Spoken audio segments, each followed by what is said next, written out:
Viral এই যে একটা শব্দ, এটার মধ্যে এটা একটা মানে সহনীয় পর্যায়ে আসতে পারত যদি এই সমস্ত ছেলে যিনি আমার পূর্বে আলোচনা করেছেন ইনারা যদি এগিয়ে আসতেন। আমি খুব চাচ্ছিলাম আরিফুল মুস্তফা, মুফতি আরিফুল মুস্তফা, আমাদের আরেকজন আছেন মিশকাতুল ইসলাম কাদেরি, আমি খুব করে চাচ্ছিলাম সৈয়দ সাইফুল ইসলাম বারি, এরা খুব তীর্যক গতিতে সামনের দিকে আসুক। আমি দোয়া করি আল্লাহ রাব্বুল আলামিন, জানি না আমাদের দোয়া কতটুকুন আল্লাহর দরবারে কবুল হয়, মাওলাই করিম যেন এদেরকে এই ময়দানে কবুল করেন। সবাই একটু আমিন বলবেন। এবং কারণ এখানে আপনারা হয়তো বুঝতে পারেন নাই বা আপনাদের কাছে মনে হয়েছে যে কোত্থেকে উঠে এসেছে, কোত্থেকে উঠে আসে নাই। কেউ মাঠে ময়দানে কথা বলে, যারা কথা বলে কেউ তাদেরকে তৈরি করে, তো এরা হচ্ছে যারা তৈরি করেন প্রডিউসার বলি আমরা, তাদের মধ্যে অন্যতম। আল্লাহ রাব্বুল আলামিন ইনাদের হায়াতে, রিজকে, আমলে লক্ষ কোটি বরকত দান করুন। তৃতীয় যে বিষয় আপনাদেরকে বলবো, দেখেন কিছু বর্ণনা 100 বর্ণনাকারী বর্ণনা করে, কিন্তু একজনও সেকা মানে নির্ভরযোগ্য না। তো এনারা যদি সারাদিন বলে, বর্ণনার মধ্যে স্ট্রেংথ না থাকার কারণে এটা গ্রহণযোগ্য হয় না, কিন্তু যখন সেকার আবি কথা বলে তখন ঝামেলা হয়ে যায়। আমি বিনয়ের সাথে অনুরোধ করব গাজালি এই ধরনের কথাগুলো না বলার জন্য। আমার অসম্ভব লজ্জা লাগে। আল্লাহর মেহেরবানি যে হুজুরের সামনে বলছেন ভদ্র মানুষ বসে আছে, অন্য কেউ হইলে চলে যেত। আপনারা এই গাজালি বা এই ধরনের কথাগুলো না বলার বিনীত অনুরোধ রইল, কারণ আমরা অসম্ভব অসম্মানিত হই। কারণ আমি তো যতদূর সম্ভব, কারণ এখানে আমাদের কিছুটা হলো গবেষণা আছে ইমাম গাজালি সম্পর্কে, আমার যেহেতু প্রাণের ইমাম, আমার বিষয়ও এটা দর্শন, তো আমি যতটুকুন চিনি ততটুকুন আমার মনে হয় এটা হুজুরের সাথে চরম বেয়াদবি হবে যদি আপনারা এই ধরনের কথা বলেন। আমি অনুরোধ করব, আমি আপনাদের মহব্বত বুঝি, তবে সেটাকে আমরা একটা সহনীয় পর্যায়ে রাখবো। কারণ এই সময়কে আমি নাম দিয়েছি এইজ অফ টাইটেলস। এখানে হচ্ছে টাইটেলের যুগ এখন, যারে যত বেশি দিতে পারেন। বুঝতে পেরেছেন? জমানা ছিল যখন টাইটেল ছিল না, সুন্দর করে ছোট্ট করে নাম লিখে দিত, নিচে লেখা থাকতো খাদেম। বুঝতে পেরেছেন? কিন্তু এখন জমানা হয়ে গেছে টাইটেলের জমানা, না দিলে মাইন্ডও করে। আমি বাংলাদেশের স্বাভাবিকভাবে এখন আর জায়গা নাই যাওয়ার, আল্লাহ পাকের মেহেরবানি সব জায়গায় যাওয়া হয়েছে। আমি বাংলাদেশের একটা স্বনামধন্য দরবারে গেছি, যাদের উর্স মাহফিলের মধ্যে 15 লক্ষ মানুষ হয়। আগামী 9 তারিখ, ফেব্রুয়ারির 9 তারিখ হবে। তো আমি যাওয়ার পরে বাংলাদেশের প্রাক্তন স্বাস্থ্যমন্ত্রী রুল হক স্যারও ছিলেন, অসম্ভব মেহমানদারি করেছেন। চট্টগ্রামের লোক, মেজবানির মাংস, অনেক মজা করেছেন। তো আমাকে বলা হচ্ছে, হুজুর মাজারের খাদেমের সাথে একটু দেখা করা দরকার। আমি চিন্তা করছি খাদেমের সাথে দেখা করে আমি কি করব, কারণ আমরা খাদেম কাকে বলি? ঝাড়ুদারকেই তো বলি। কিন্তু পরে আমি যখন গাড়িতে বসছি, আমাকে বলা হচ্ছে, হুজুর খাদেম মানে এই দরবারের বর্তমানে যিনি, যেটাকে আপনারা হুজুর বলতেছে সাজ্জাদা নসীন, ঠিক আছে?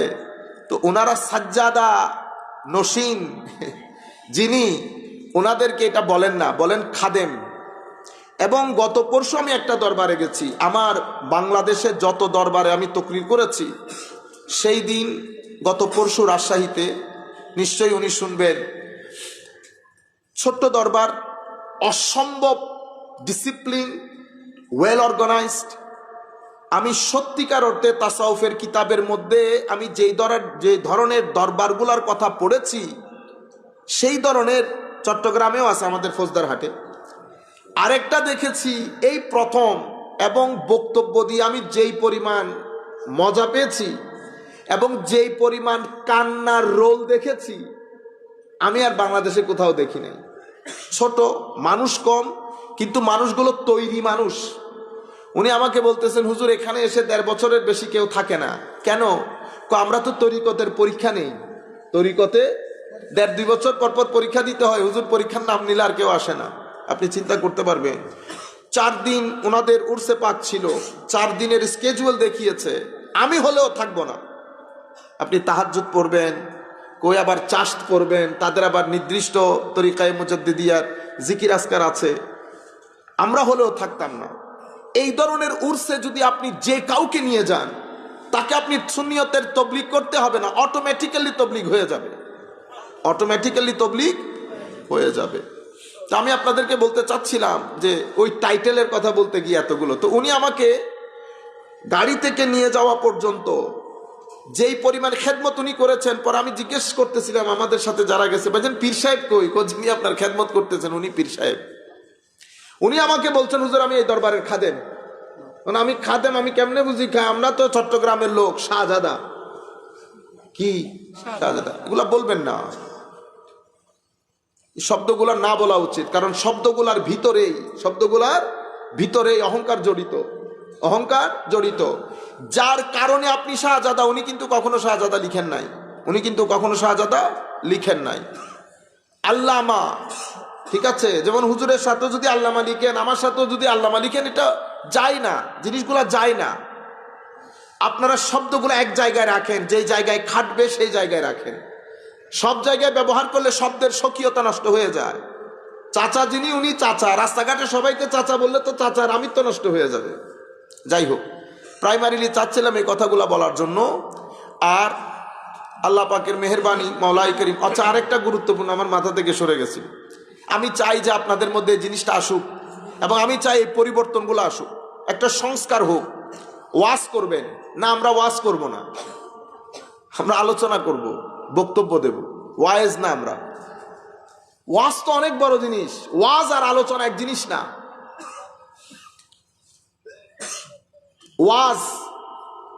ওয়াজ বলা হয় যেই বক্তব্যের সাথে ইলম, মারিফত, তাকওয়া, হাকিকত সবকিছু জড়িত হয়ে যখন জবান থেকে কোনো আলফাজ বের হয়, সেটা আরেকজনের সিনায় গিয়ে আঘাত করে, ওই ব্যক্তির আদতকে পরিবর্তন করে, আখলাক পরিবর্তন করে, তার কেবলা দুরস্ত করে, তার ভিতরের জগতে তরঙ্গের সৃষ্টি করে। সেই কারণে ওয়াজ যিনি করেন, ওনার হেকমত দরকার হয়।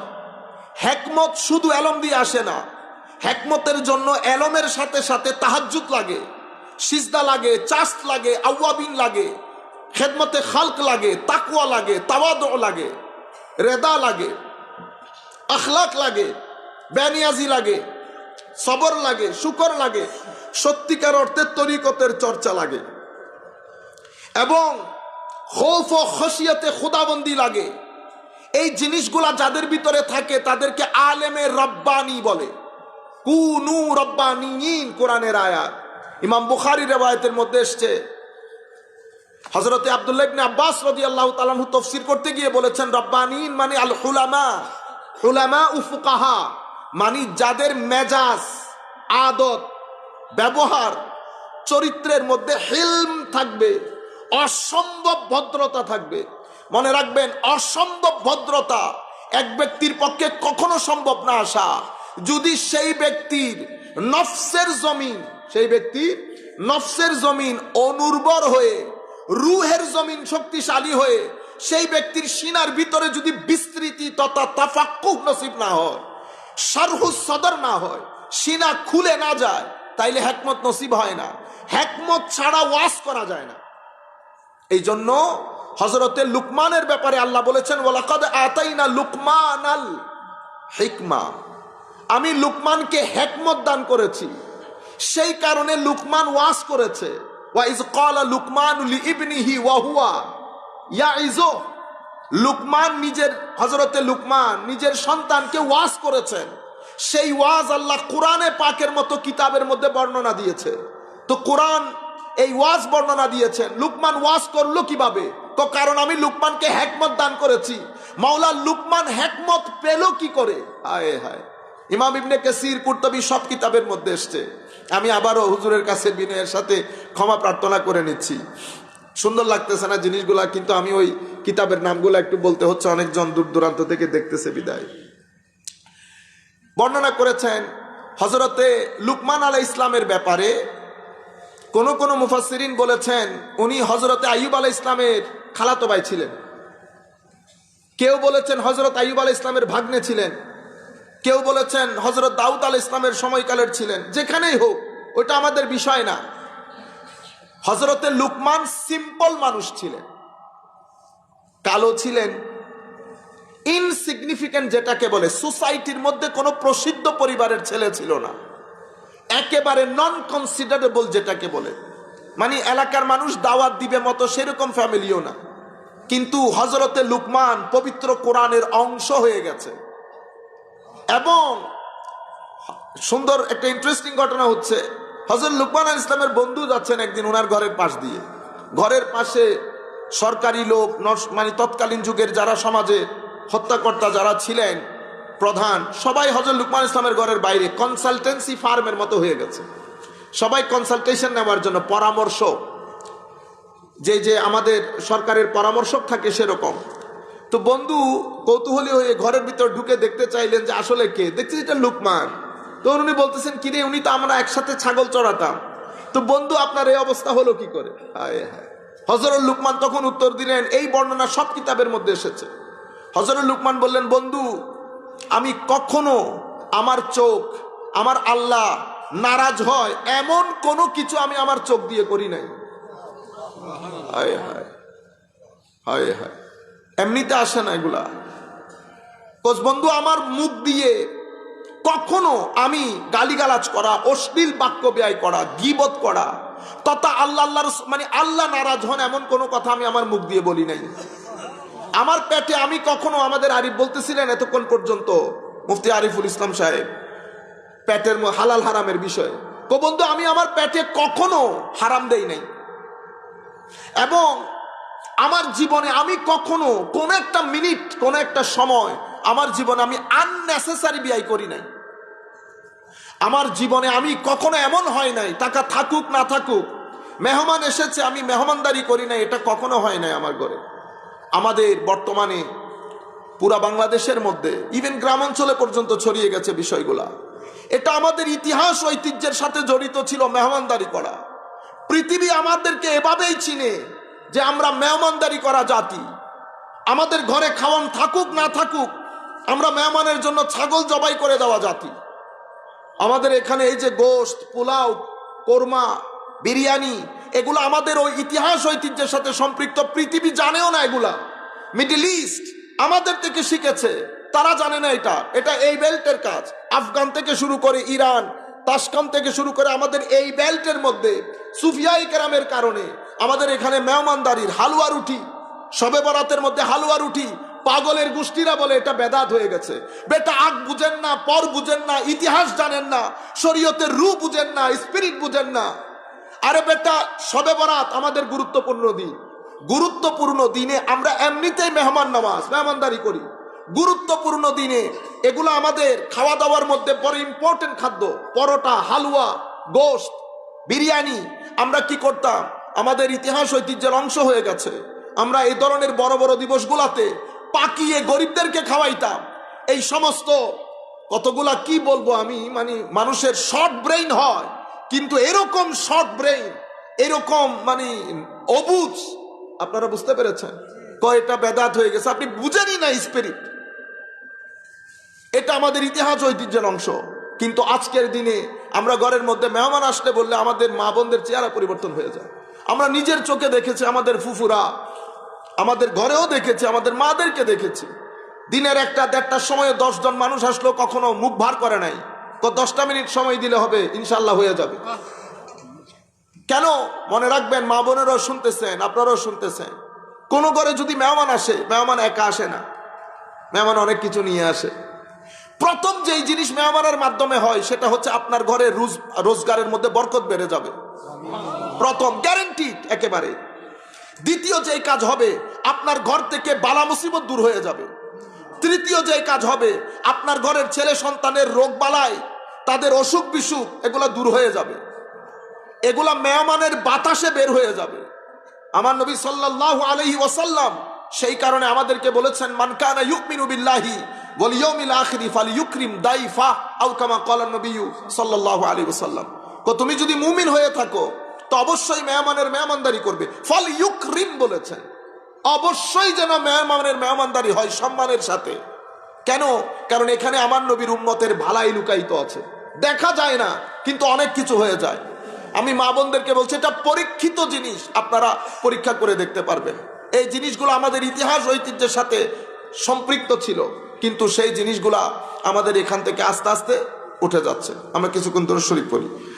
আল্লাহুম্মা সাল্লি আলা সাইয়্যিদিনা মাওলানা মুহাম্মদ ওয়া আলা আলি সাইয়্যিদিনা মাওলানা মুহাম্মদ। হযরত লুকমান বলছেন, আমার জীবনে এমন কোনোদিন হয় নাই আমি মেহমানদারি করি নাই। এরপর আমার জীবনে আমি পাড়া প্রতিবেশী, গরিব আত্মীয় স্বজন, এদের অনেক বেশি দেখভাল করতাম।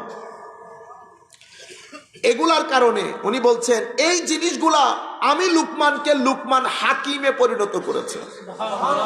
তাইলে মাথায় রাখতে হবে, একটা হচ্ছে এলম আর একটা হেকমত।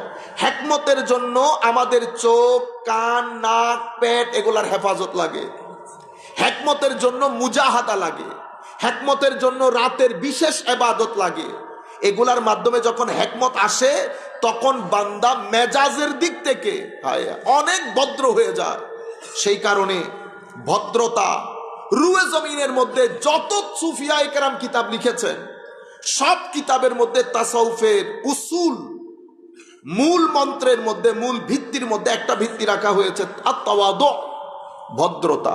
ভদ্রতা মানে অন্য মানুষকে নিজের চেয়ে ভালো মনে করা। হুজুর গৌসুল আজম আব্দুল কাদের জিলানী রাদিয়াল্লাহু তাআলা আনহু আরদা। আর আফসোসের বিষয়, মাঝে মধ্যে সিনা বের হয়ে যাওয়ার জোগাড় হয়। গৌসুল আজমের নামে আমরা এত কিছু করি। হুজুর গৌসুল আজমের নাতি রাজশাহীতে শুয়ে আছে, ঠিক না? হুজুর গৌসুল আজমের নাতি রাজশাহীতে শুয়ে আছে, আমরা জানি, অনেকে জানি না। যারা জানি তারা এত গুরুত্ব দেই না। আমি গত কিছুদিন আগে, 1 মাস আগে একটা প্রোগ্রামে গিয়েছিলাম রাজশাহীতে। আমাদের লোকজন যেতেও চান না, এবং কি কারণে যেতে চান না এটা যখন শুনেছি আমি রাতে বসে বসে হেসেছি। ইন্না লিল্লাহি ওয়া ইন্না ইলাইহি রাজিউন। এত বড় বড় ব্যবসায়ী আমাদের এখানে, আমি আগে জানতাম না।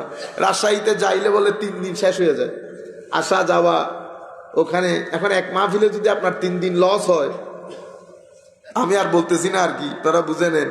এত বড় বড় অ্যাকাউন্টেন্ট আমরা হয়ে গেছি, আল্লাহ আমাদেরকে আরো বরকত দান করুক।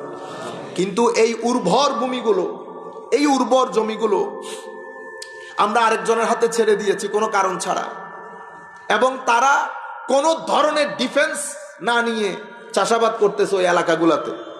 হুজুর মখদুম শাহ রহমতুল্লাহি আলাইহি, হুজুর গৌসুল আজমের নাতি, গৌসুল আজমের নাতি গৌসুল আজমের ইশারা ছাড়া এখানে আসেন নাই, গৌসুল আজমের ইশারা নিয়ে এসেছেন।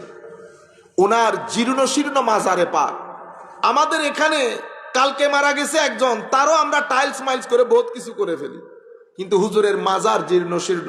চালান, কারা চালান সেটা আপনারা জানেন, আমি নামগুলা নিতে চাই না। মানে এখন সরকারিভাবে উর্স করতে হয়, বিদায় করে, কারণ এটা সরকারের আওতাভুক্ত। তো উর্স মানি কিরকম? উর্স মানি বস মোনাজাত, রব্বানা আতিনা ফিদ দুনিয়া হাসানা রব্বানা যালামনা আনফুসানা বিরহমাতিকা ইয়া আরহামার রাহিমিন। কার উরুস, কার কি, কোনো খবর বার্তা নাই। খুব খারাপ লাগতেছিল আমার। আল্লাহ পাকের দরবারে শুকরিয়ার কোনো শেষ নাই। মাওলাই করিম, এইবার আমি গত বর্ষ যখন গেছি, তো আমাদের লোকের অভাব নাই, লোকের অভাব নাই। কি লোক আমাদের ভিতরে আছে, এবং অনেক বড় পর্যায়ের বেশ কিছু লোক আল্লাহ পাকের মেহেরবানিতে দেখা সাক্ষাৎ হয়েছে, কথাবার্তা হয়েছে। ফাইনালি ডিসাইড হয়েছে যে আগামী 8 ফেব্রুয়ারি হুজুরের উর্স হবে মহাসমারোহে, এবং ডিসি সাহেবের সাথে ওনারা মিটিং করে সব কিছু ফাইনালাইজড হয়েছে। আল্লাহ পাকের মেহেরবানিতে আমরাও বেশ কিছু ওনাদের পোস্টার নিয়ে এসেছি।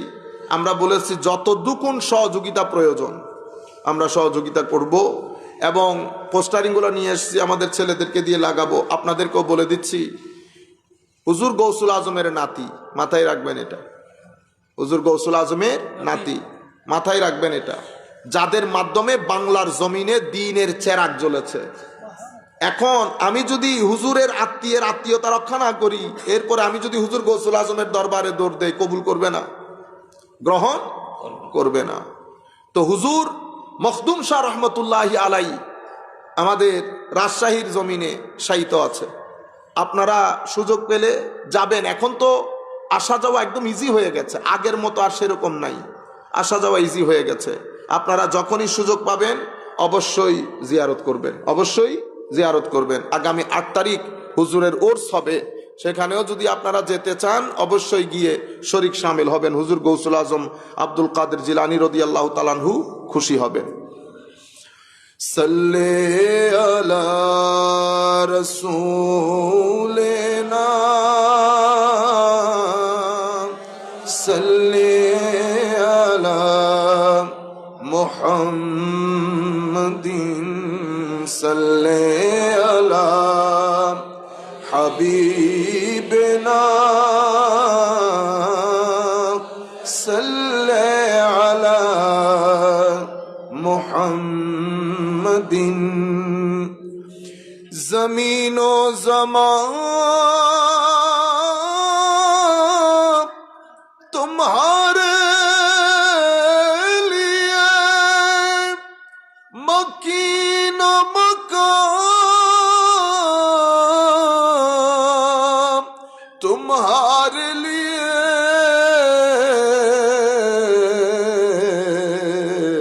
चुनियो चुना तुम्हारे लिए, बने दो जहां तुम्हारे लिए। सल्ले अला रसूलिना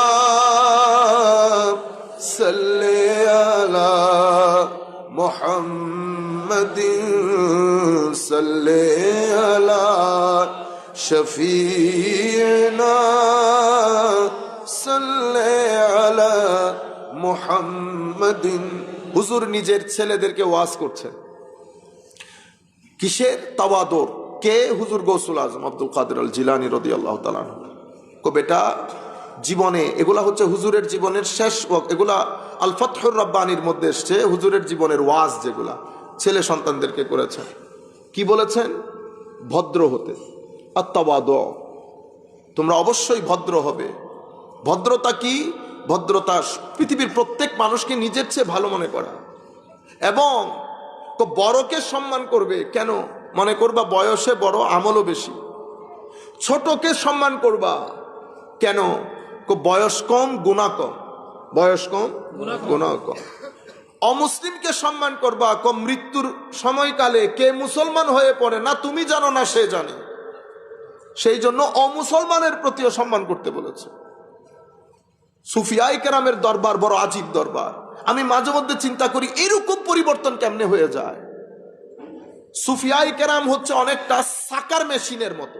সাকার মেশিন মানি, আপনারা বিদেশে যারা থেকেছেন দেখবেন উবার করে বিদেশের মধ্যে মেশিন দিয়ে কার্পেটের ময়লাগুলা সাক করে নিয়ে ফেলে। সুফিয়ায়ে কেরাম সাকার মেশিনের মতো। সুফিয়ায়ে কেরামের দরবারে না আমিত্ব আছে না অহংকার আছে। সুফিয়ায়ে কেরামের দরবারে যারাই যায়, সুফিয়ায়ে কেরাম কখনো কারো অসম্মান করে না। আপনার টেনশনগুলা, আপনার খারাপ কাজগুলা ওনারা গিলে খেয়ে ফেলে, আপনাকে পরিষ্কার করে দেন। সুফিয়ায়ে কেরামের দরবারে আমাদের নিজের চোখে দেখা, এখনো বেঁচে আছেন উনি, বাইরের লোক। একজন উনি বর্ণনা করছেন, হুজুর আমার জীবনে আমি অনেক বেশি মদ পান করতাম, পানির মতো মদ পান করা যেটাকে বলে, নাস্তার সাথেও মদ পান করেছি। তো ছাড়লেন কেমনে? এরকম এরকম শুনেছি, হুজুরের কাছে গেলাম, হুজুরকে বললাম, হুজুর বলতেছে বিশুদ্ধবারে ওনাদের দর্শের মধ্যে শরীক হইতে। আমি বললাম, হুজুর আমি এতক্ষণ তো বসতে পারবো না, আমি তো এটা ছাড়া থাকতে পারি না। চিন্তা করে দেখেন তো আমরা হলে কি জবাব দিতাম। হুজুর বলতেছেন, বেটা 2 ঘন্টাও থাকতে পারবেন না? না হুজুর 2 ঘন্টাও থাকতে পারবো না। আচ্ছা 2 ঘন্টা থাকতে না পারলে কি করবেন? পকেটে করে নিয়ে আসিয়েন, পকেটে করে নিয়ে আসি। তো পকেটে, আমিও পকেটে করে নিয়ে গেছি, লম্বা লং কোট পরে পকেটে করে নিয়ে গেছি ছোট্ট বোতল। হুজুর, কারণ উনিও বড় মানুষ, মদ্যপানের কথা যিনি বলছেন বড় লোকের মানুষ। তো হুজুর কি করলেন? খাদেমদেরকে ডেকে বললেন, বেটা আমার পাশে একটা চেয়ার দিয়ে দাও। তো পাশে চেয়ার দিছে, মানে বেটা খা এবার মদ, কেমনে খাবি? তো হুজুর তো দর্শ শুরু করছে, 2.5-3 ঘন্টার দর্শ। দর্শের পরে ভদ্রলোক আমাকে বলতেছেন, হুজুর সেই দিন বাসা থেকে যে আমি মদ্যপান করে গেছি, এটা আমার জীবনের আখেরি মদ্যপান ছিল, আমার জীবনের আখেরি মদ্যপান। আমার জীবনে আমি কখনো মদের বোতলের দিকে চেয়েও দেখি না। সেই জন্য আলেমের দরবার আর সুফির দরবারের মধ্যে আসমান জমিনের ফারাক। সুফি ফতোয়া দিয়ে বের করে, আলেম ফতোয়া দিয়ে বের করে। সুফি আপনার ভিতরের ময়লাগুলা টেনে বের করে বুকে ধরে নেয়। দুইজনের মধ্যে দুই ধরনের মেন্টালিটি। আলেম পরিচিতি চায়, সুফি নিজেকে ঢেকে রাখতে চায়। আলেম চায় আমাকে প্রটোকল দেওয়া হোক, চেয়ার দেওয়া হোক। সুফির মেন্টালিটি এরকম না। সুফি চায় আমি এক কোনায় বসে থাকি, আমাকে বসায়ও না। সুফি সবসময় নিজেকে ঢেকে রাখতে চায়। আলেম এলমের, হিংসার, অহংকারের সমুদ্রের মধ্যে হাবুডুবু খায়। সুফি সবসময় এশকের সমুদ্রের মধ্যে আজীব এক মাহলের মধ্যে থাকে। সুফির এই জিনিসগুলা সুফিকে টাচ করে না। এই জন্য আলেমের মাধ্যমে এলম যায়, চরিত্র পরিবর্তন হয় না, আদত পরিবর্তন হয় না, কিন্তু সুফির মাধ্যমে আদত পরিবর্তন হয়ে যায়। সেই কারণে হুজুর গৌসুল আজম আব্দুল কাদের জিলানী রাদিয়াল্লাহু তাআলা আনহু যখন মুরিদের সংজ্ঞা দিচ্ছেন, মুরিদ কাকে বলে? মুরিদ সেই ব্যক্তি যেই ব্যক্তি নিজে আদত পরিবর্তনের এরাদা করে, তাকে মুরিদ বলে। নিজের আদত পরিবর্তনের এরাদা করে তাকে মুরিদ বলে। আদত মানি আল্লাহ রাব্বুল আলামিন যখন আমাকে সৃষ্টি করেছেন, আল্লাহ আমার ভিতরে একটা খাস ডিজাইন দিয়েছেন। একটা ডিজাইনকে আমরা নফসি ডিজাইন বলি। এটার ভিতরে দুনিয়ার অহংকার, হিংসা, বিদ্বেষ, অশ্লীলতা, কুটিলতা, জটিলতা, প্রতারণা, সব মুনাফিকি, সব কিছু দিয়ে এই জগৎকে সাজানো হয়েছে। আল্লাহ রাব্বুল আলামিন আমাদেরকে নিরেট মাটির পুতলা বানান নাই। আল্লাহ আমাদের মাটির পুতলার ভিতরে খাস একটা নূর জ্বালিয়েছেন। সেই কারণে আমরা নিরেট নূরও না, নিরেট মাটিও না, আমরা মাটি এবং নূরের এক আজীব কম্বিনেশন। আমরা যখন নিচে যাই মাটির উপর ভর করে, আমরা যখন নিচে যেতে থাকি তো আমরা এত নিচে নামতে পারি যেই নিচের পরে আর কোনো নিচ নাই, চতুষ্পদ জন্তুর চেয়েও নিচে নামতে পারি। কিন্তু আমরা যখন নূরের উপর ভর করে উপরে উঠি, আমরা এত উপরে উঠতে পারি যে আমাদের উপরে আর কোনো উপর নাই।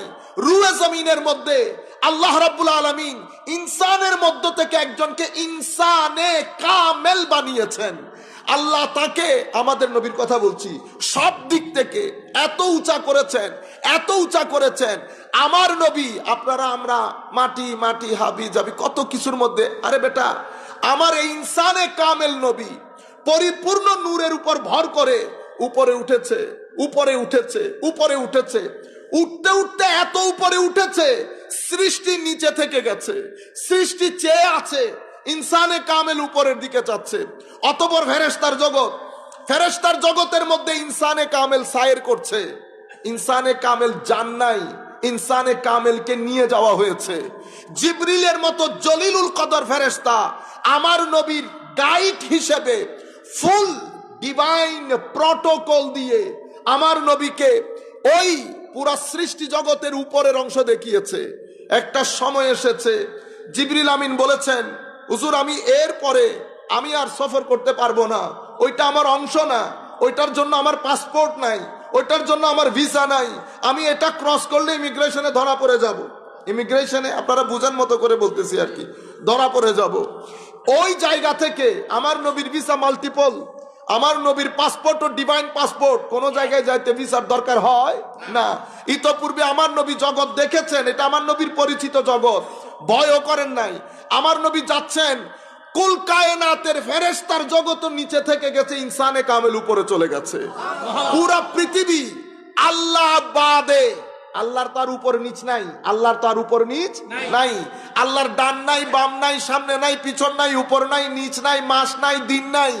আমার আল্লাহ কারো মতো না, না আকৃতি, না প্রকৃতি, না গঠন, না ধরন, কোন দিক থেকে আমার আল্লাহর কোনো মতো নাই।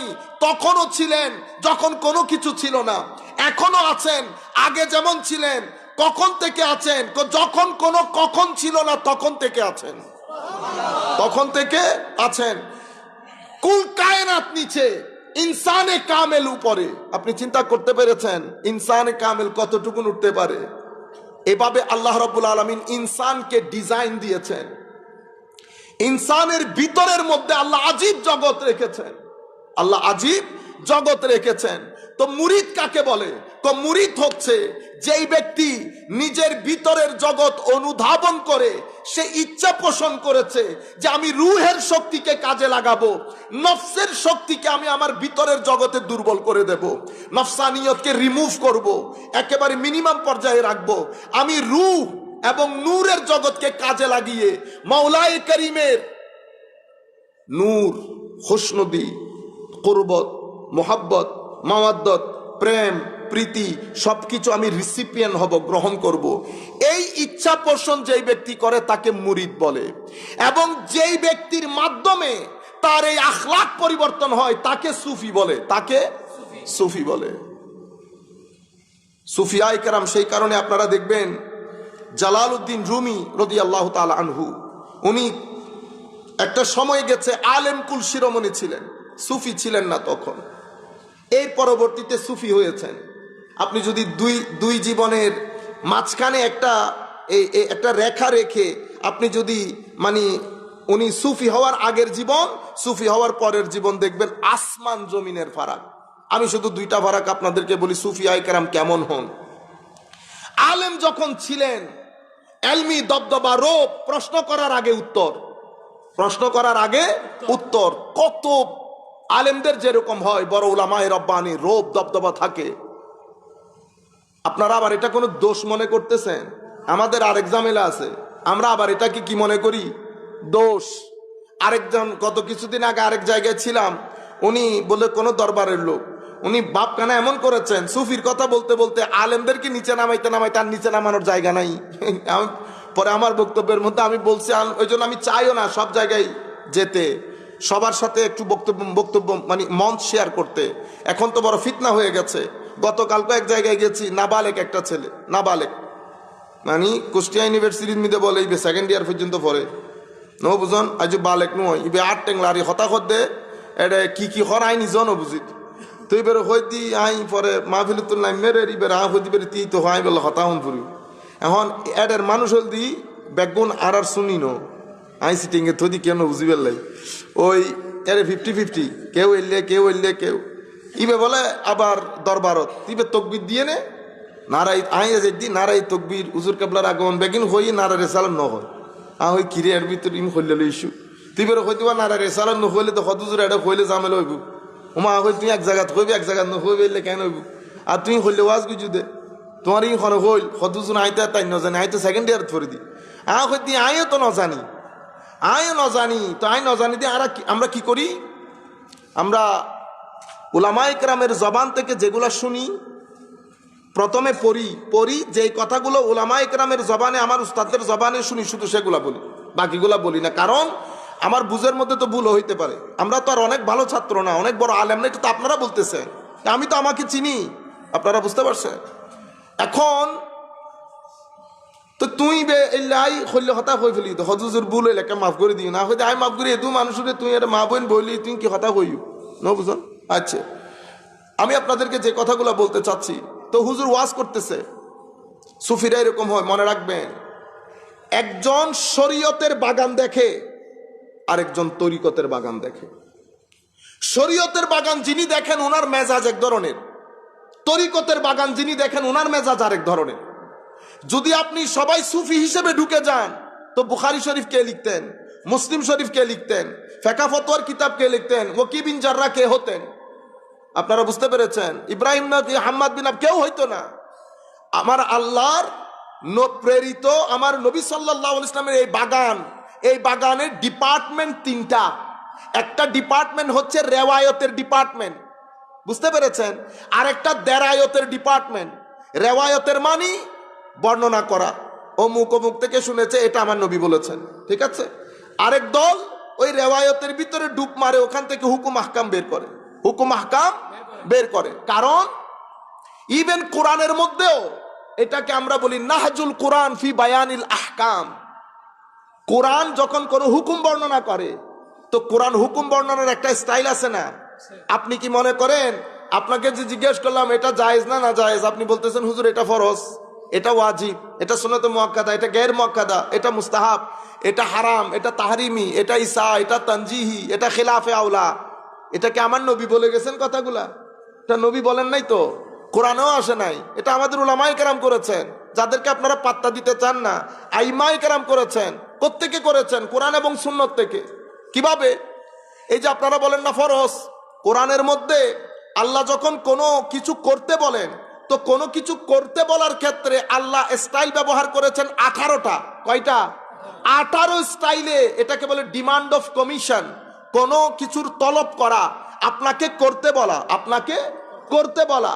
তো করতে বলার মেথোডোলজিক্যাল অর্থাৎ স্টাইল ব্যবহার হয়েছে 18 ধরনের। তোর মধ্যে ফরজ শব্দ ব্যবহার হয়েছে একবার। কয়বার? একবার। কুতিবা আলাইকুমুস সিয়াম, তোমাদের জন্য রোজা লিখে দেওয়া হয়েছে। তো আপনি বলতেছেন রোজা ফরজ, ফরজ করা হয়েছে। তো ফরজ তো কুতিবার মধ্যে নাই। কুতিবা কাতাবা ইয়াকতুবু মানে টু রাইট, লিখা। আপনি বলতেছেন হুজুর আরবদের কথা বাদ দেন, কোরআনের মধ্যে নাই কথাটা। বুঝতে পেরেছেন? তো কুতিবা মানে যে ফরিজা, এটা যারা বলেন তাদেরকে আমরা উলামা বলি। কি বলি? উলামা, ফকিহ। এরা ফকিহ। আচ্ছা, আরেক জায়গার মধ্যে এসেছে কুতিবা আলাইকুম ইজা হাদারা আহাদাকুমুল মাউত ইন তারাকা খাইরানিল ওসিয়্যা। এখানে আবার মানে মৃত্যু পরবর্তী ওসিয়ত, মৃত্যুর সময়কালের ওসিয়ত। তো ওসিয়ত কি ফরজ? কোনা ফরজ না, কিন্তু শব্দ ব্যবহার হয়েছে কুতিবা। তো রোজা যদি ফরজ হয় তাহলে তো ওসিয়ত ফরজ হবে। হুজুর এখানে ফরজ হবে না। এই কথা কে বলবেন? যিনি বলবেন উনি ফকিহ। সেই কারণে ফকিহ হওয়াটা এটা কোরআন ওয়াজিব করে দিয়েছে। আমাদের মধ্য থেকে কিছু ফকিহ অবশ্যই বের হতে হবে, নতুবা এতাআত সম্ভব হবে না। কি সম্ভব হবে না? এতাআতে রাসূল সম্ভব না। এতাআতে রাসূলের জন্য ইস্তেমবাতে হুকুম প্রয়োজন হয়, মানে হুকুমের ইস্তেমবাত, অর্থাৎ আল্লাহ রাসূলের দেওয়া বিধান থেকে কোনটা ফরজ কোনটা ওয়াজিব এটা বের করতে হবে। কে বের করবে? আমি। গাছ জ্বালিয়ে কি বলেন না, আমি কর কান মুসরাইতে পারি না, আমি ভালো করে কোরআন পড়তে পারি না, জের জবর দিয়ে আমি বের করব কেমনে? তো বের করার লোক সৃষ্টি করেছেন আল্লাহ। যারা বের করে তাদেরকে ফকিহ বলে। ফকিহ যদি না হইতো তো কোরআন এই কথাগুলো স্পষ্ট বলে দেওয়া ফরজ হইতো। আপনারা বুঝতে পেরেছেন? সেই কারণে আমরা বলি কি ইস্তেমবাত। ইস্তেমবাত কে করবেন? মুস্তামবিদ। মুস্তামবিদ কে? আহলুল ইলম। আহলুল ইলমে ইস্তেমবাত করবে, আমার জন্য এতাত সহজ হয়ে যাবে। যদি এতাত করতে হয় একজনকে ইস্তেমবাত করতে হবে। ইস্তেমবাত যদি না করেন এতাত বন্ধ হয়ে যাবে। আপনারা বুঝতে পেরেছেন? আমি একটা সিম্পল একটা কথা বলি আপনাদেরকে। কোরআনে পাকের মধ্যে ওয়ালিল মুতাল্লাকাতে মাতাউন বিল মারুফ হাক্কান আলাল মুত্তাকিন। আপনি কোনো যখন ডিভোর্স হয়ে যায়, ছাড়াছাড়ি হয়, সেখানে মেয়েকে মানে ওই পক্ষকে এই পক্ষর কাছ থেকে কি দিতে হয়? নাফাকা, খরচ বরচ দিতে হয়। কোরআন বলছে হাক্কান আলাল মুত্তাকিন, এটা মুত্তাকিনদের জন্য কি ফরজ। তো স্ত্রীকে খরচ বরচ দেওয়া খেলে শুধু মুত্তাকিনের জন্য ফরজ? সব জায়গায় আটকাবেন। ইন্নাল্লাহা ইয়া'মুরু বিল আদলি ওয়াল ইহসান ওয়া ইতাইজিল কুরবা। নিশ্চয় আল্লাহ হুকুম দিয়েছেন কিসের? আদলের।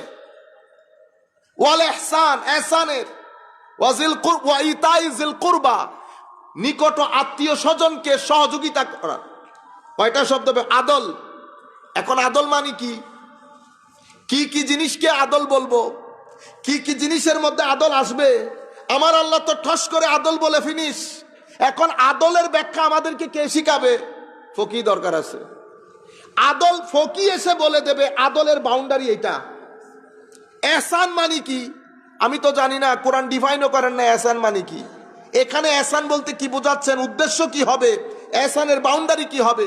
কুরবা বলেছে। কুরবা, কুরবা কে? কুরবার মধ্যে কে কে আসবে?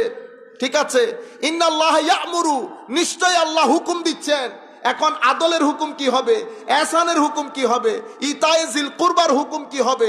ফরজ হবে, ওয়াজিব হবে, সুন্নত হবে, এগুলার জন্য কি দরকার? ফকিহ। সে কারণে আমার আল্লাহ কি বলেছেন? আল্লাহ বুঝতেছি না ফাসআলু আহলাজ যিকর ইন কুনতুম লা তা'লামুন। না বুঝলে যারা বুঝানোর লোক আছে তাদেরকে জিগাও। সেই কারণে আমাদের শরীয়তের মধ্যে চোখ তিনটা। কয় চোখ? শরীয়ত তিন চোখা, কোরআন, সুন্নাহ, উলামা। কোরআন, সুন্নাহ, উলামা, এই তিনটা চোখ শরীয়তের। আপনি যদি বলেন, ঈদে মিলাদুন নবী এক জায়গায় বলতেছিলাম, হুজুর উলামা বাদ দেন, কোরআন সুন্নাতে বলেন। ওমা, শরীয়ত তিন চোখা বেটা, কোরআন, সুন্নাহ, উলামা।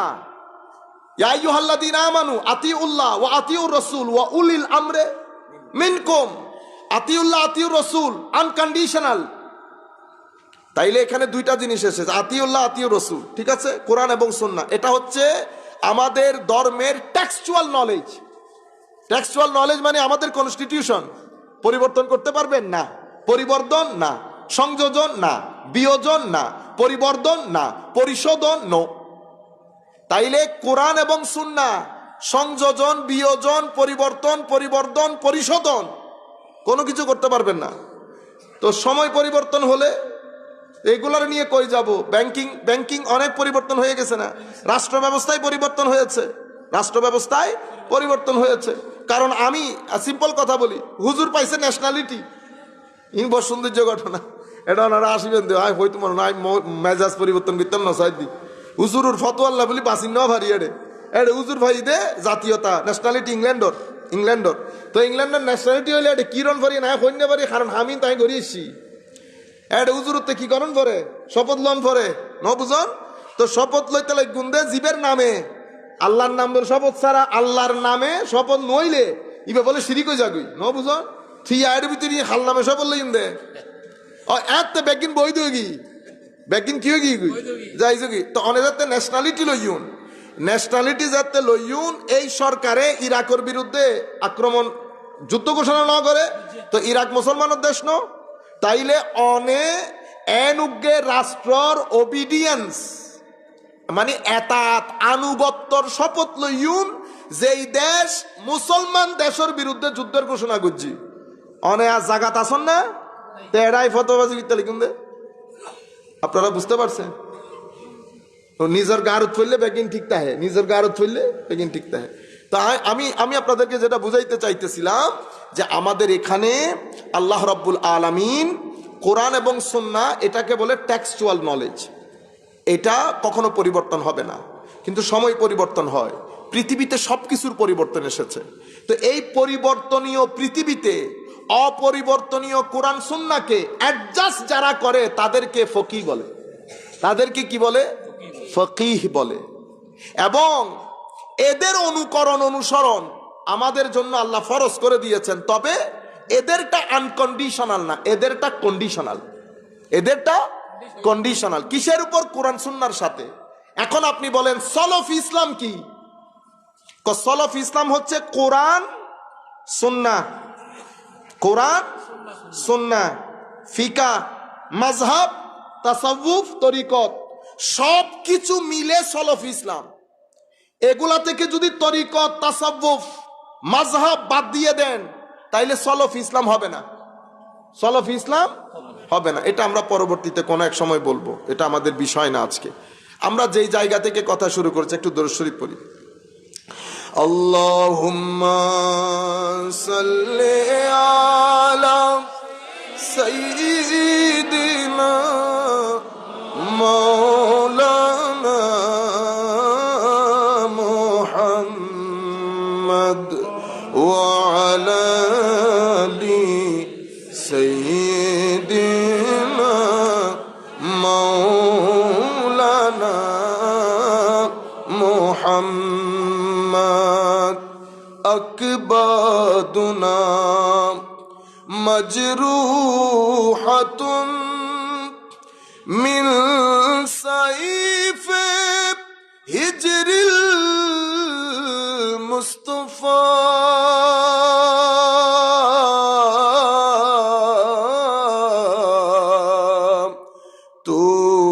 তুবা লি আহলে বলদতি ফিহান নবিয়ুল মুহতাশমি। আল্লাহুম্মা সাল্লি আলা সাইয়্যিদিনা মাওলানা মুহাম্মদ ওয়া আলা আলি সাইয়্যিদিনা মাওলানা মুহাম্মদ। হযরতে জালালউদ্দিন রুমি রাদিয়াল্লাহু, আমাদের বক্তব্য শেষের দিকে, আপনি দুইটা পরিস্থিতি পেয়েছেন, একটা আলেম কুল শিরোমণি। আমি আপনাদেরকে যেটা বলতে চেয়েছিলাম, আমাদের আল্লাহ রসুলের কিছু উম্মতের যারা শরীয়তের আলেম, এনারা হচ্ছেন দ্বীনের পিঠ, সুফিয়ায়ে কেরাম দ্বীনের পেট। পিঠকে যেমন পেট থেকে আলাদা করা যায় না, একজন থেকে আরেকজনকে আলাদা করতে পারবেন না। একজনের মাধ্যমে এলমের খেদমত হয়, একজনের মাধ্যমে খলকে খুদার খেদমত হয়। দুইটাই খেদমত, দুইটাই আল্লাহ ডিজাইনই এভাবে করেছেন। সবার পক্ষে সব কাজ করা সম্ভব নয়। আমি আপনাদেরকে যেটা বোঝাতে চাচ্ছি, এই অবস্থায় ছিলেন, হায় হায়, হযরতে শামস তাবরেজ রাদিয়াল্লাহু তাআলা আনহুর সোহবতে আসলেন। সোহবত বড় আজীব জিনিস। আপনি যদি সাচ্চা সোহবত পান, কিছুদিন আগে আমি একটা বই পড়তেছিলাম, বইটা আমি ইংল্যান্ডে ফেলে চলে আসছি। আমরা আগামী রমজানের আগে করে একটা বড় কোর্স ওয়ার্ক করবো একদিনের। বিজ্ঞানের দৃষ্টি থাকবে, মানে বর্তমানে শান্তিতে কেমনে থাকা যায়, সুখে কেমনে থাকা যায়। বর্তমানে মানসিক অস্থিরতা সবচেয়ে বড় অসুখ এই প্রজন্মের। এখন আমরা কি করছি, আমরা আমেরিকা ইংল্যান্ড যেভাবে উন্নত হয়েছে, আমরা চাই সেভাবে উন্নতি, বিল্ডিং, গাড়ি, ব্যাংক ব্যালেন্স।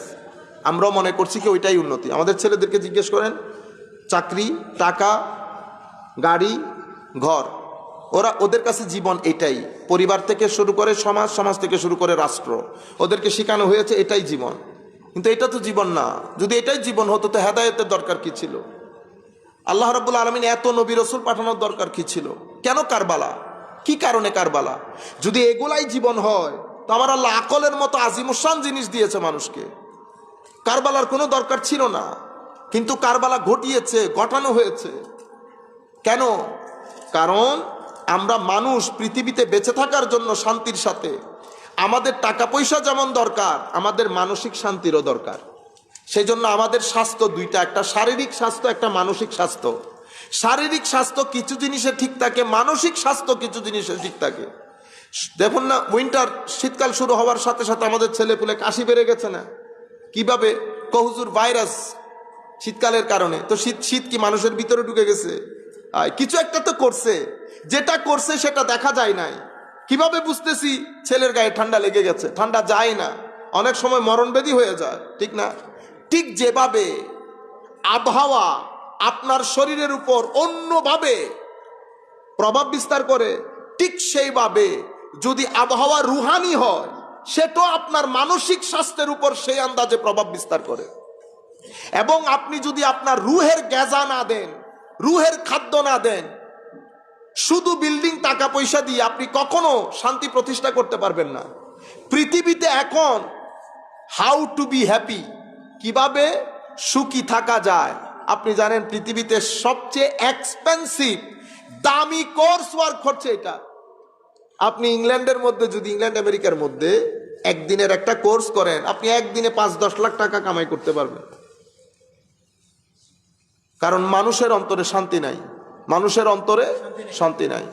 শান্তি ঢাকা বিশ্ববিদ্যালয় দিয়ে হয় না। যদি ঢাকা বিশ্ববিদ্যালয় দিয়ে হতো তাহলে তো অক্সফোর্ড দিয়ে হতো, তাহলে তো ক্যামব্রিজ দিয়ে হতো, হার্ভার্ড দিয়ে হতো। সব বড় বড় বিশ্ববিদ্যালয় ওখানে না। তো বড় বিশ্ববিদ্যালয় ওখানে কি করেছে? বিল্ডিং পাকা করেছে, গাড়ি বাড়ি সব কিছু হয়েছে, কিন্তু সমাজের মধ্যে অস্থিরতা আছে। সমাজের অস্থিরতা আপনি কি মেপে দেখতে পারবেন? হ্যাঁ, মেপে দেখতে পারবেন। সমাজের মধ্যে যদি অস্থিরতা থাকে তো ডিভোর্স রেট বেড়ে যাবে, ক্রাইম রেট বেড়ে যাবে, ড্রাগ ডিলিং বেড়ে যাবে, মদ্যপান বেড়ে যাবে, সমাজের মধ্যে মারামারি, দাঙ্গা হাঙ্গামা বেড়ে যাবে, সমাজের খুন যেগুলো হবে সেগুলো অনেক বর্বর খুন হবে। আমাদের দেশে হচ্ছে না? হ্যাঁ। তার মানে প্রত্যেক মানুষ, আমরা মানসিকভাবে দিন দিন অসুস্থ হয়ে যাচ্ছি। কেন মানসিকভাবে দিন দিন অসুস্থ হয়ে যাচ্ছেন? আপনার জীবন থেকে যদি দিন মিটে যায় অথবা দিনের গ্রিপ লুজ হয়ে যায়, তো আপনার জীবনে আপনি যদি উল্টো লটকে যান, শান্তি প্রতিষ্ঠা করতে পারবেন না। আলা বিযিকরিল্লাহি তাতমাইন্নুল কুলুব, হযরতে জালালউদ্দিন রুমি ওনার কিতাবের মধ্যে বলেছেন। আমি এভাবে বলি আপনাদেরকে যে এক বুজুর্গ বের হয়েছে এই আয়াত হাতে নিয়ে, বড় একজন স্বর্ণ ব্যবসায়ী অত্র এলাকার, গেছে, জিজ্ঞেস করছে, ভাইজান আপনি কি ভালো আছেন? আর বলিয়েন না, অনেক অশান্তির মধ্যে আছে। মানে ওই এলাকার সবচেয়ে বড় লোক কি বলতেছে, অনেক অশান্তির মধ্যে আছি। আচ্ছা, এরপরে উনি পাওয়ারফুল একজনের কাছে গেছে, হুজুর শেখ আফসার আপনি কেমন আছেন? আর বলিয়েন না, ছেলে পুলে নিয়ে টেনশনের শেষ নাই, অসম্ভব কষ্টের মধ্যে আছে।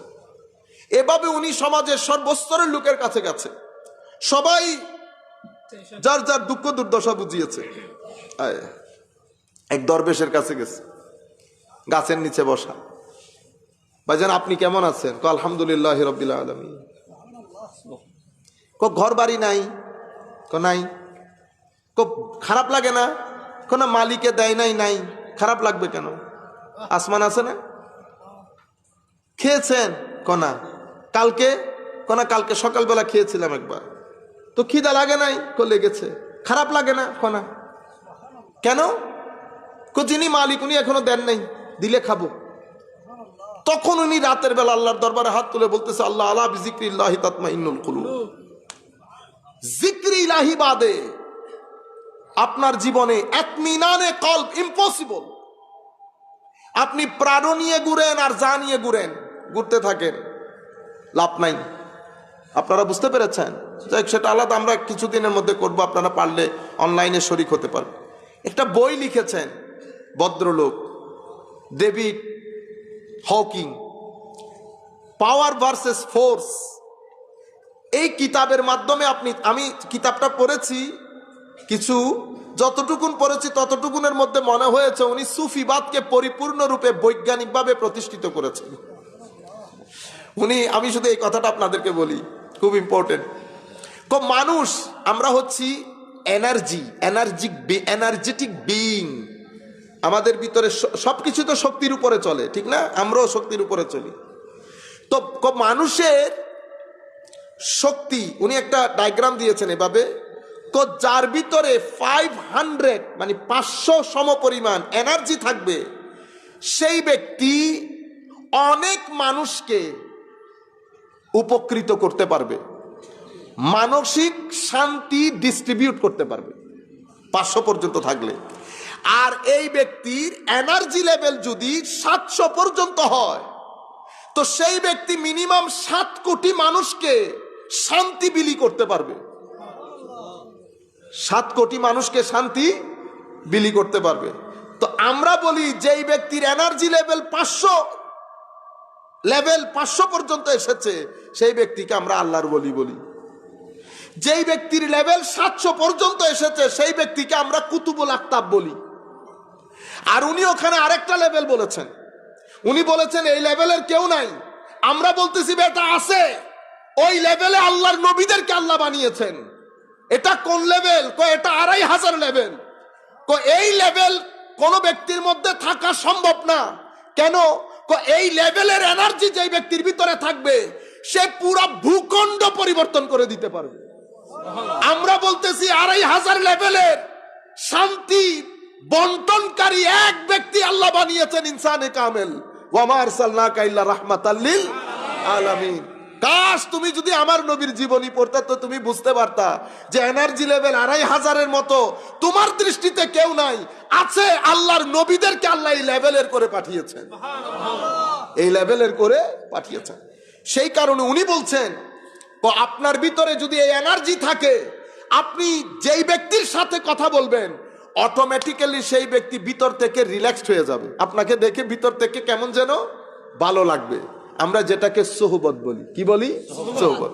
আমরা এই বিষয়ে আর কথা না বলি, কারণ এটা রমজানের আগে কোর্স ওয়ার্কের জন্য রেখে দিয়েছি। এটা আমি তো একটা গ্লিমস মারলাম আর কি আপনাদেরকে। সম্মানিত উপস্থিতি, তো বলতে চাচ্ছিলাম, হুজুর জালালউদ্দিন রুমি রাদিয়াল্লাহু তাআলা সংস্থা প্রেসের সোহবত 700 লেভেলের এনার্জির সামনে যখন পড়ছে, যে ভিতর বাহির এক হয়ে গেছে না, মনোগামে চোখো ঘামে। হুজুরের ভিতরে একটা হয় না তরঙ্গের তৈরি হওয়া। সুফিয়া ইকরামের মজলিস আপনাকে ভিতর থেকে আরেক ধরনের করে দেয়। যে ব্যক্তি জিন্দেগিতে ক্রন্দন করে নাই, তার চোখের পানি, এখানে কোনো ওয়াজ হয় না। সুফিয়া ইকরামের দরবারে উনি ওয়াজ করতে হয় না, শুধু আপনি দেখবেন একজন আরেকজনের দিকে তাকায়, এও কাঁদে এও কাঁদে, আশেকও কাঁদে মাশুকও কাঁদে, কিন্তু কান্না কেন কেউ জানে না। এক আজীব মহব্বত, এশক। হযরতে শামস তাবরেজের সোহবত থেকে 7 মাস 6 মাস সোহবত থেকে বের হওয়ার পরে আপনি দেখেন পরিপূর্ণরূপে পরিবর্তন হয়ে গেছে। পরের মজলিসের মধ্যে একজন জিজ্ঞেস করতেছে, বলেন দেখি ফকর কাকে বলে? ফকর মা হুয়াল ফকর।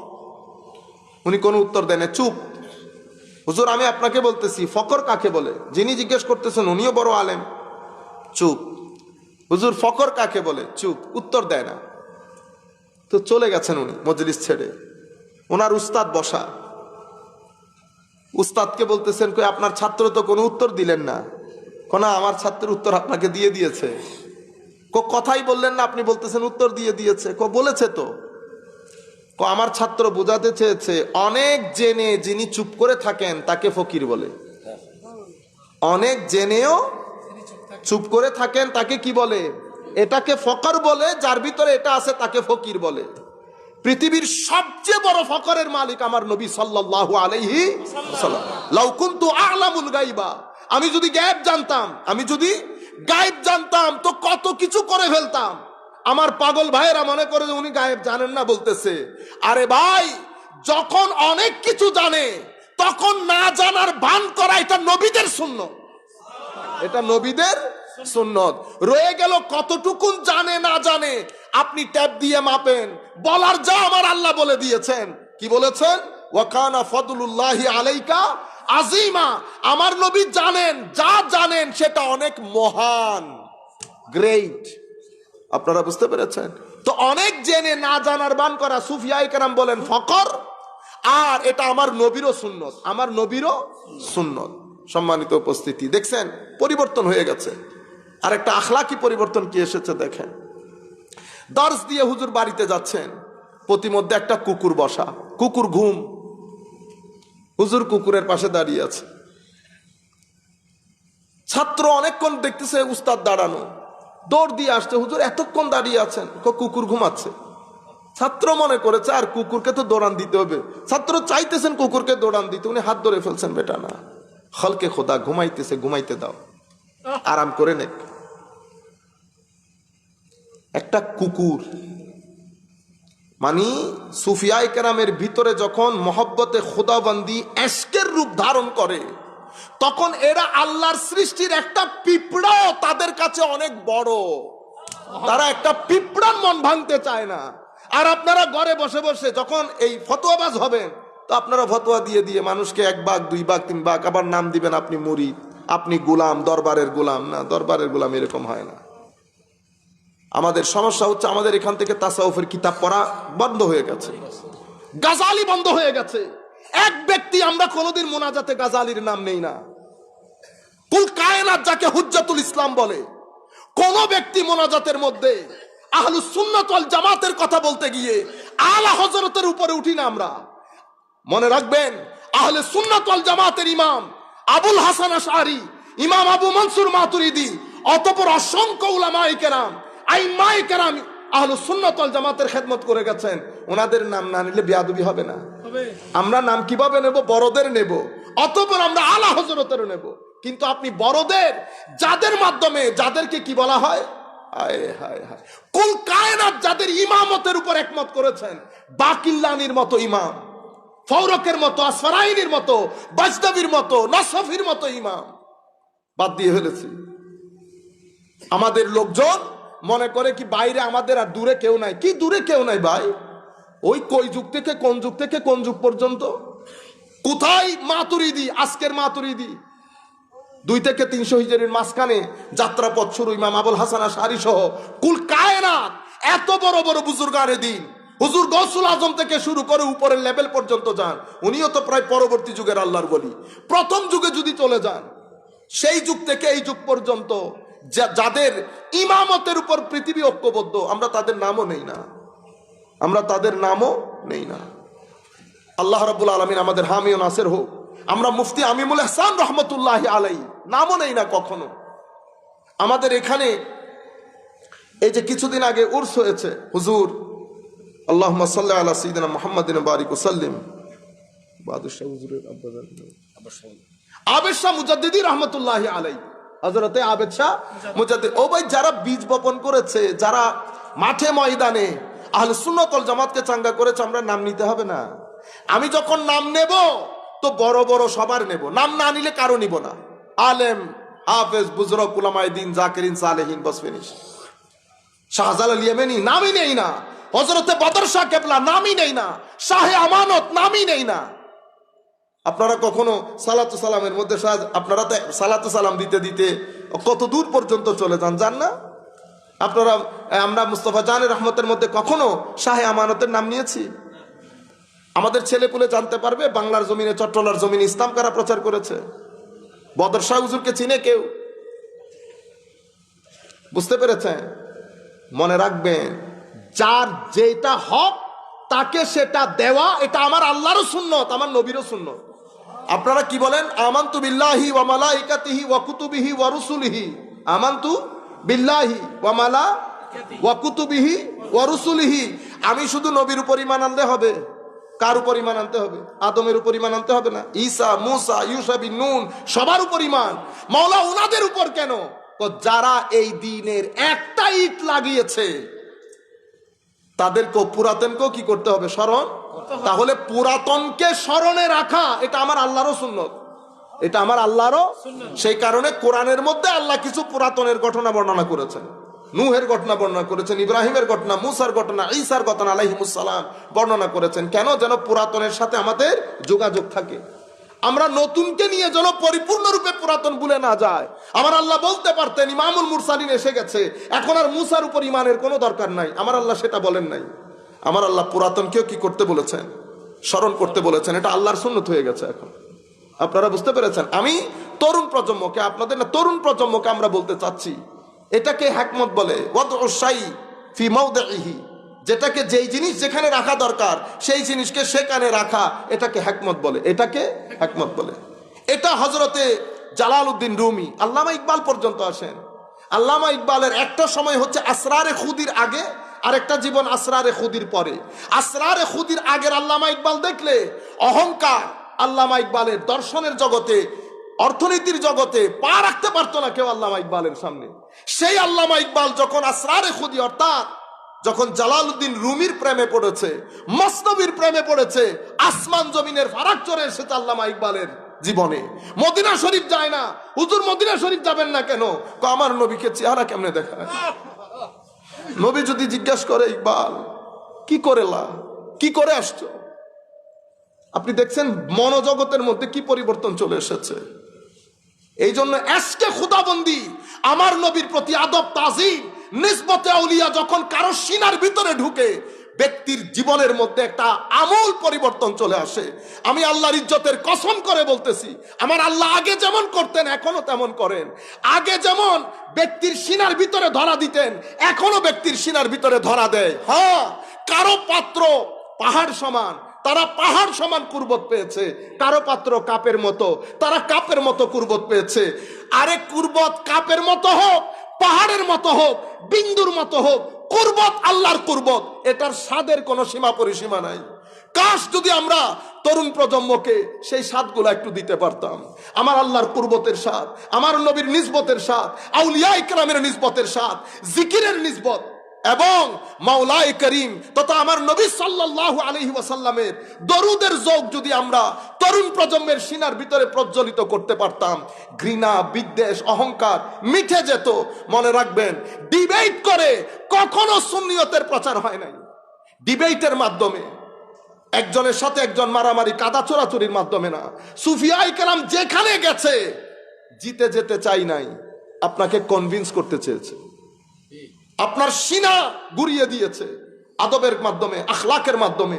এখনো পর্যন্ত আমরা যেটা দেখি, আপনি যদি এলমি কথা বলেন, আদব দিয়ে কথা বলেন, আখলাক দিয়ে কথা বলেন, মনে রাখবেন, আপনারা হয়তো বলতে পারেন যে আগের যুগ না, এটা 70-এর দশক না, এটা 80-র দশক না, এটা 90-এর দশকও না, এটা 21বিংশ শতাব্দী। আমরা বিংশ শতাব্দীর দিকে চলে যাচ্ছি। এটা অসম্ভব আধুনিক একটা দিক। এখানে বসে কথা বলছেন, আমেরিকার কোণে বসে মানুষ আপনাকে দেখছে। সুতরাং এখানে যখন পানিতে নাড়াচাড়া হচ্ছে, ওখানে গিয়ে আঘাত হচ্ছে। আপনি সেই কারণে সবকিছুর মেথোডোলজির মধ্যে অনেক ফারাক চলে এসেছে। সেই কারণে আমরা কথাবার্তা বলার ক্ষেত্রে অনেক সাবধানতা অবলম্বন করতে হয়। সম্মানিত উপস্থিতি, আমি এর কথা দীর্ঘায়িত না করি, আখেরি কথা আপনাদেরকে যেটা বলবো সেটা হচ্ছে, আসেন রুহের খাদ্যের ব্যবস্থা করেন। জিকিরের মাধ্যমে, দরুদের মাধ্যমে, কোরআনের তিলাওয়াতের মাধ্যমে, মানুষকে সহযোগিতা করার মাধ্যমে, নতুবা শান্তি পাবেন না, নতুবা ভয়াবহ দিন অপেক্ষা করছে। আপনি কোনো রকম শান্তি পাবেন না। নবীর দরুদ বাদ দিয়ে, আমার নবীর মাধ্যমে আনিত কোরআনের তিলাওয়াত বাদ দিয়ে কোরআনের তিলাওয়াত শিখেন। সামনে রমজান শরীফ আসতেছে, টার্গেট করেন এই রমজানের মধ্যে কোরআন শিখে ফেলবেন। কোরআন মানুষকে মায়া করে, মহব্বত করে। আমার উস্তাদের কাছে শুনেছিলাম, বেটা বেশি করে কোরআন পড়বা, কোরআন মানুষকে অনেক মায়া করে। আমার উস্তাদ হক বলেছেন, কোরআন অনেক মায়া করে। এমন অবস্থা হয়ে যাবে 2 দিন কোরআন না পড়লে আপনি থাকতে পারবেন না। কোরআন পড়তেই ভালো লাগবে। আপনার রুর মধ্যে ভিটামিন, ক্যালোরি, প্রোটিন সবকিছু যোগায় তিলাওয়াতে কোরআন। আপনি যদি রুকে জিন্দা করতে চান, সুফিয়া ইকরামের জীবনী পড়বেন, আমার নবীর জীবনী পড়বেন। সুফিয়া ইকরামের জীবনীর মধ্যে আল্লাহ খাস নূর এবং তাসির রেখেছে।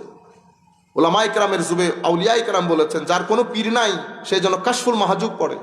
হুজুর দাতাগঞ্জ বক্স আলী হুজবেরি, এটাও বাংলাতে যদিও বাংলা অনুবাদ করে, তাসাউফের কিতাব বাংলায় অনুবাদ হয় না আসলে। যিনি করেছেন উনি বাংলা সব মানে ল্যাঙ্গুয়েজ ভালো, বাট তাসাউফের কিতাব জৌক আসলে ট্রান্সলেট হয় না। তবুও যা হয়েছে, ইহয়া উলুমুদ্দিন না পড়েন। আমাদের ছেলেপুলে যেগুলো কিতাবপত্র লিখতেছে, আপনারা ঘরে কিতাবপত্র রাখবেন, পড়বেন নিজেরা যতদূর সম্ভব। আমি আর কথা না বাড়াই, অনেকক্ষণ পর্যন্ত হুজুরকে বসিয়ে রেখেছি। আমরা যে বিষয়ে কথা বলতে চেয়েছি সেই বিষয়ে কথা হয় নাই, যে জন্য কোরআনের আয়াত তিলাওয়াত করেছি। যাই হোক, আল্লাহ পাকের মেহেরবানি। ওমা আলাইনাল বালাগ। আসসালামু আলাইকুম।